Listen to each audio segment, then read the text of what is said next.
क्या आपने कभी सोचा है कि साल 01010001 से पहले की दुनिया कैसी थी, जब ना तो कोई कैलेंडर था ना ही कोई घड़ी थी। तब लोग समय को कैसे मापते थे, उन्हें कैसे पता चलता था कि कब कौन सी फसल बोनी है और कब कौन सी फसल काटनी है। इंसानों के इतिहास में एक वक्त ऐसा भी था जब इस धरती पर कोई तारीख नहीं थी, ना साल था ना महीना। फिर भी कुछ लोग जानते थे कि कौन सा दिन शुभ है और कौन सा दिन सबसे भयानक। और क्या आपने कभी सोचा है कि कैलेंडर में एक साल 365 दिनों का ही क्यों होता है और साल में 12 महीने ही क्यों होते हैं? इस सवाल का जवाब इतना आसान नहीं, क्योंकि इस सवाल का जवाब विज्ञान और प्राचीन सभ्यताओं की जड़ों में छुपा है। इस वीडियो में हम समय में पीछे चलेंगे, बहुत पीछे, वहाँ जहाँ ना कोई कैलेंडर था न कोई तारीख, जहाँ समय को देखा नहीं जाता था बल्कि महसूस किया जाता था। क्योंकि ये सिर्फ समय की कहानी नहीं है,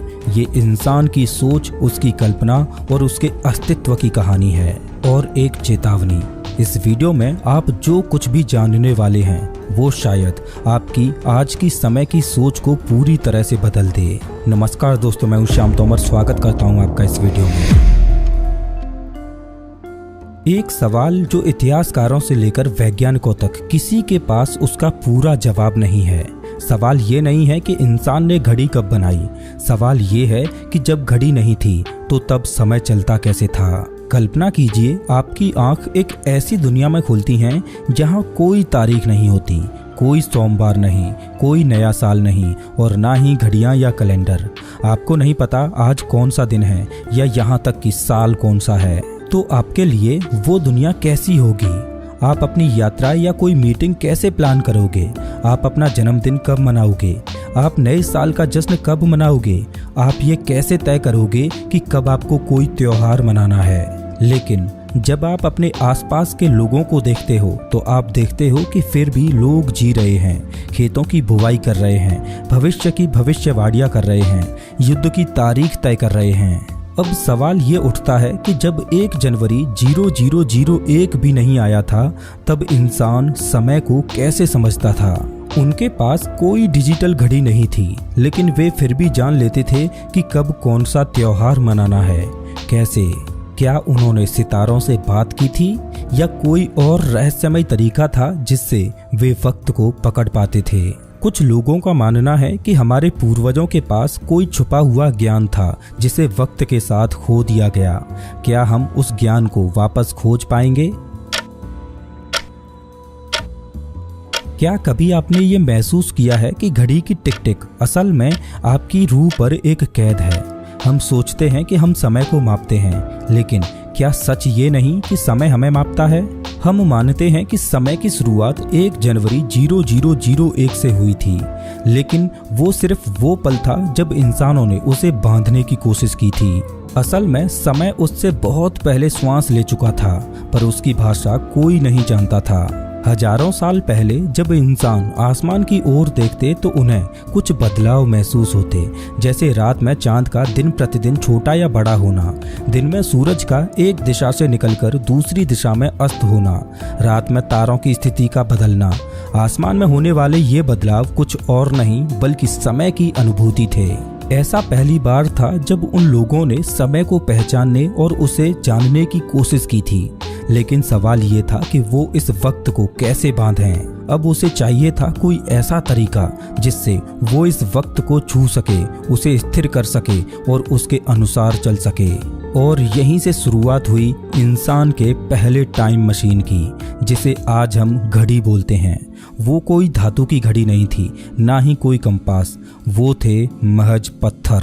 आप सोच रहे होंगे कि पत्थर वो कैसे समय को माप सकते हैं, लेकिन इसका जवाब और भी अजीब है। प्राचीन सभ्यताओं ने ऐसे विशाल पत्थरों को खड़ा किया जिन्हें किसी दिशा में नहीं बल्कि सूरज की परछाई के हिसाब से लगाया गया था। हर दिन सूरज अलग कोण से निकलता था और जैसे जैसे दिन बीतते तो पत्थरों की परछाई भी बदलती जाती। लेकिन साल के एक खास दिन वो परछाई ठीक उसी बिंदु पर गिरती थी जिस पर हजारों किलो के वो पत्थर रखे गए थे। आप इसे क्या कहोगे, एक संयोग या किसी रहस्य की कुंजी?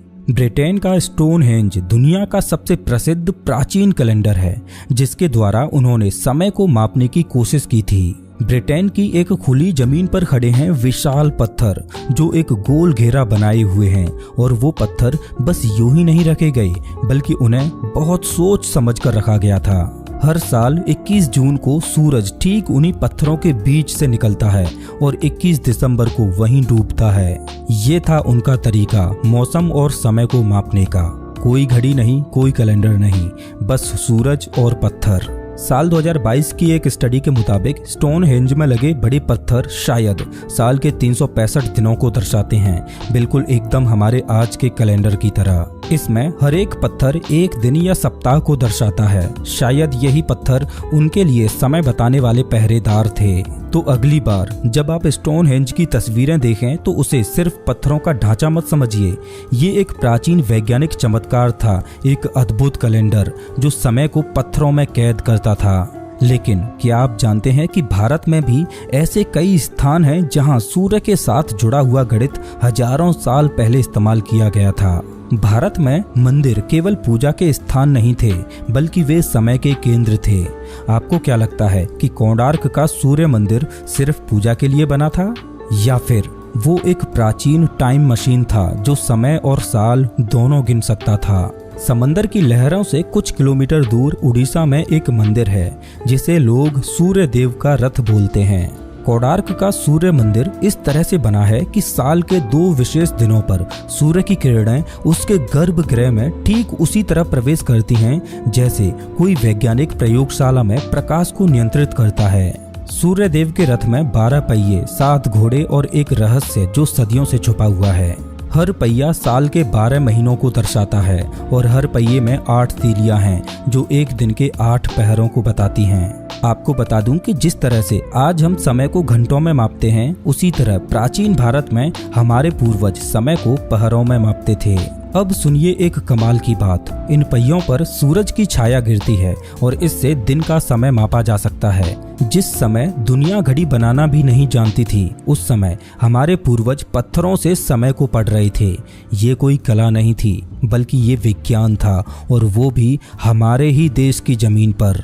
ये सिर्फ कला नहीं थी, ये टाइम इंजीनियरिंग थी। कल्पना कीजिए कि आप 5000 साल पहले के किसी कबीले में हैं। आप जवान हैं और आपको बताया गया है कि जैसे ही सूर्य की परछाई उस तीसरे पत्थर को छूती है तभी अगली ऋतु शुरू होगी। कोई घड़ी नहीं, कोई मोबाइल अलर्ट नहीं, बस एक परछाई, और उस पर आपकी पूरी सभ्यता का भविष्य निर्भर करता है। अब सवाल ये आता है कि प्राचीन समय में पत्थर भी समय की भाषा बोलते थे, लेकिन क्या वो भाषा आज भी जीवित है, या हमने उस ज्ञान को खो दिया है और अब हम सिर्फ मशीनों पर ही भरोसा करने लगे हैं? जब प्राचीन मानव ने पहली बार आकाश की ओर देखा तो उसने महसूस किया कि कुछ है जो रोज बदलता है। हर रात चांद एक नया रूप धारण करता, एक पतली रेखा से लेकर एक चमकते गोले तक, और फिर धीरे धीरे मिट जाता। ये बदलाव सिर्फ सौंदर्य नहीं था, ये था समय का पहला संकेत। हजारों साल पहले जब न तो घड़ियां थीं और न ही तारीखें, तब इंसानों ने चांद को समय मापने के उपकरण के रूप में अपनाया। चांद का 29.5 दिनों का एक पूरा चक्र, अमावस्या से पूर्णिमा और फिर पूर्णिमा से अमावस्या, यही बना दुनिया का पहला कैलेंडर जिसे लूनर कैलेंडर बोला जाता है। भारत में पंचांग प्रणाली में तिथि और पक्ष जैसी संकल्पनाएं चंद्र गति से जुड़ी थीं। यह कैलेंडर केवल समय की माप नहीं था, यह सामाजिक, धार्मिक और कृषि जीवन का आधार बन गया। त्योहार, व्रत, विवाह सब चांद के अनुसार तय होते थे। लेकिन चांद के अलावा एक और खगोलीय शक्ति समय को दर्शा रही थी, सूर्य। सूर्य का एक चक्र लगभग 365 दिन लंबा होता है। वो स्थिर था, सटीक था। यही कारण था कि मिस्र और रोमन सभ्यताओं ने सौर कैलेंडर को अपनाया। अब सवाल उठता है कि एक तरफ चांद था जो 29.5 दिनों में अपना एक चक्र पूरा कर रहा था, तो दूसरी ओर सूर्य था जिसको अलग अलग ऋतुओं के एक चक्र को पूरा करने में लगभग 365 दिन लग रहे थे। तो ऐसे में कौन सा कैलेंडर अधिक प्राकृतिक था?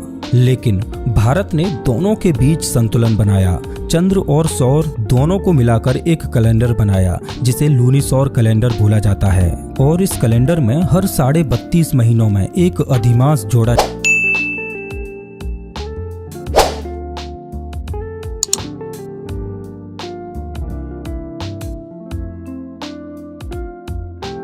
जाता है, यानी एक महीना अलग से जोड़ा जाता है ताकि चंद्र वर्ष सौर वर्ष से मेल खा सके।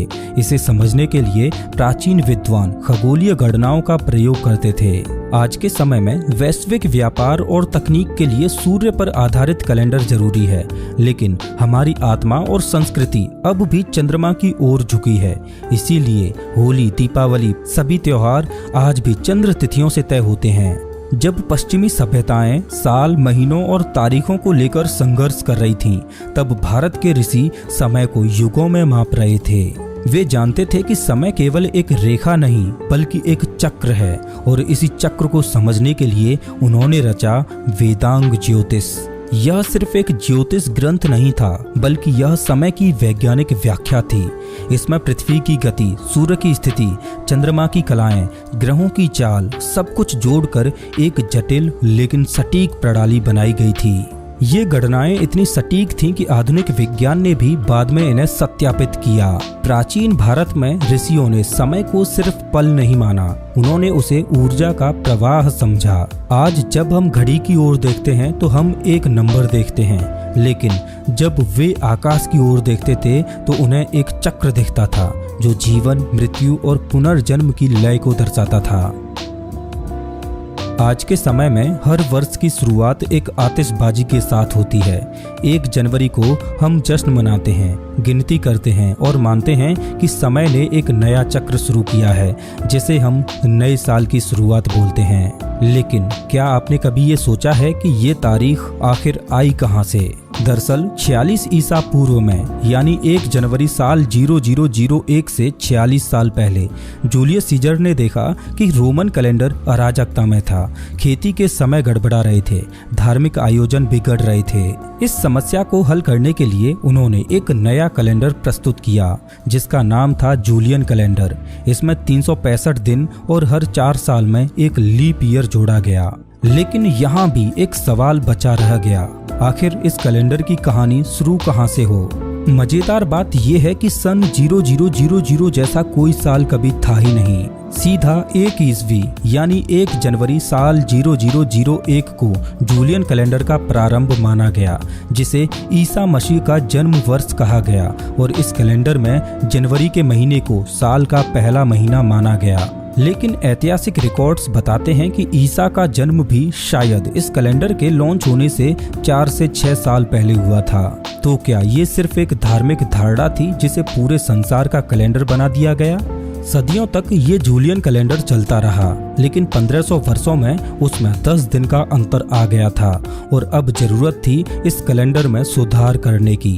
पोप ग्रेगरी 8 ने इसे ठीक करने के लिए ग्रेगोरियन कैलेंडर लागू किया, जिसमें अक्टूबर 1582 में उन्होंने इतिहास से सीधे 10 दिन हटा दिए और 4 अक्टूबर के बाद सीधा 15 अक्टूबर आ गया, और तब से लेकर आज तक हम इसी कैलेंडर को इस्तेमाल कर रहे हैं।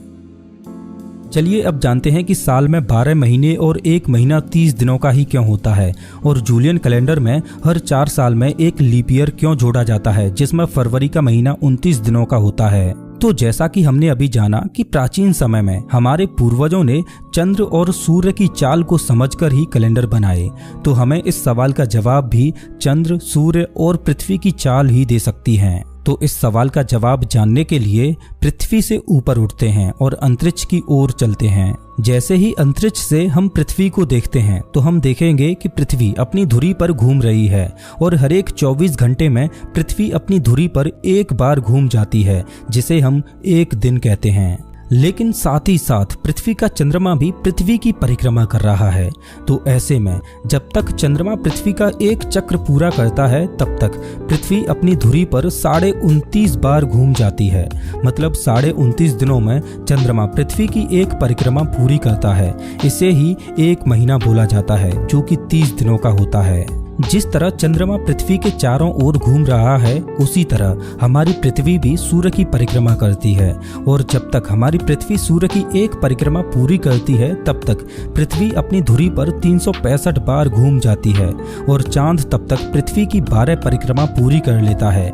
इसी वजह से एक साल 365 दिनों का होता है और साल में 12 महीने होते हैं। लेकिन एक मजेदार बात यह है कि पृथ्वी सूर्य की एक परिक्रमा करते समय 365 दिन से 1/4 और ज़्यादा घूम जाती है और 4 सालों में पृथ्वी पूरा 1 दिन एक्स्ट्रा घूम लेती है। तो इस अतिरिक्त दिन को कैलेंडर में मैनेज करने के लिए 4 साल में एक बार लीप ईयर को जोड़ा गया, जिसमें फरवरी का महीना 29 दिन का होता है।